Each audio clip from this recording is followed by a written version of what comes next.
السلام عليكم ورحمة الله وبركاته. يلا بينا نعمل مسقعة باللحمة المفرومة بمعلقتين زيت بس. ايوه زي ما انتم سمعتوا.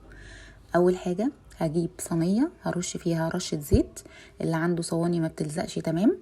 هحط البتنجان مع رشة ملح وهسيبه في الفرن لحد ما يستوي. الخطوة ديت بتاخد وقت شوية في الفرن بس مش مهم، المهم ان احنا ناكل اكل صحي. هجيب البطاطس برضو هسلقها نص سلقة وهطلعها واحطها في الفرن نفس اللي احنا عملناه في البتنجان والفلفل بالظبط. بس هخلص الطبقات دي كلها. هبدأ ان انا عندي كيس من الصلصة مع ربع لحمة مفرومة حطيتهم على بعض. هبدأ ان انا اسقيهم كده ببعض عشان يطلعوا لي زي طبقات. تمام. كان عندي هنا حبة جبنة موزاريلا، اللي مش موجود عنده خلاص دي خطوة اختيارية. بس طبعا دخلتها الفرن تاخد وش كده لان دوت طاجن. تمام.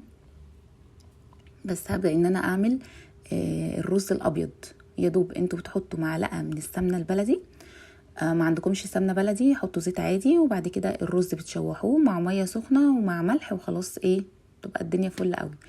بس المسقعه ديت انا اول مره اجربها بطريقه الفرن، بس حرفيا انا ادمنتها وخفيفه. التانية بتجيب لي حموضه بيبقى طعمها مش احسن حاجه، لكن دي خفيفه بتاكلوها وانتوا مش حاسين ان مثلا مليانه سعرات حراريه، لا اللي هو الدنيا حلوه قوي. بس يا رب تكونوا استفدتوا. سلام.